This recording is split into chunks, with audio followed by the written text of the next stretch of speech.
CM Siddaramaiah ತಮ್ಮ ದಾಖಲೆಯ 16ನೇ ಬಜೆಟ್ನಲ್ಲಿ ಅಬಕಾರಿ ಇಲಾಖೆಗೆ ಹೊಸ ಟಾರ್ಗೆಟ್ ಅನ್ನು ಫಿಕ್ಸ್ ಮಾಡಿದ್ದಾರೆ. 4 ಲಕ್ಷ ಕೋಟಿಯ ಬಜೆಟ್ ಮಂಡಿಸಿರುವಂತಹ ಸಿಎಂ ಸಿದ್ದರಾಮಯ್ಯ ಈ ವರ್ಷ ಅಬಕಾರಿ ಇಲಾಖೆಯಿಂದ 40,000 ಕೋಟಿ ಆದಾಯ ಸಂಗ್ರಹಣೆಯ ಗುರಿಯನ್ನು ಹೊಂದಿದ್ದಾರೆ.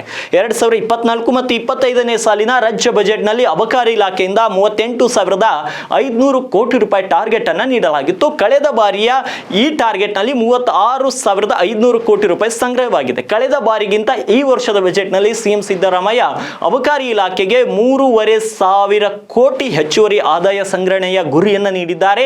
ಈ ಮೂಲಕ ರಾಜ್ಯದಲ್ಲಿ ಮತ್ತೆ ಮದ್ಯ ದರ ಏರಿಕೆಯ ಸೂಚನೆಯನ್ನ ರಾಜ್ಯ ಸರ್ಕಾರ ನೀಡಿದ ಹಾಗೆ ಕಾಣಿಸ್ತಾ ಇದೆ. ಪ್ರೀಮಿಯಂ ಮದ್ಯದ ಬೆಲೆಗಳನ್ನು ನೆರೆಯ ರಾಜ್ಯಗಳಲ್ಲಿ ವಿಧಿಸುತ್ತಿರುವ ಬೆಲೆಗಳಿಗೆ ಅನುಸಾರವಾಗಿ ಪರಿಷ್ಕರಿಸುವುದರೊಂದಿಗೆ ಸರ್ಕಾರವು ಅಬಕಾರಿ ಸ್ಕ್ರಾಪ್ಗಳನ್ನು ತರ್ಕಬದ್ಧಗೊಳಿಸಿದೆ.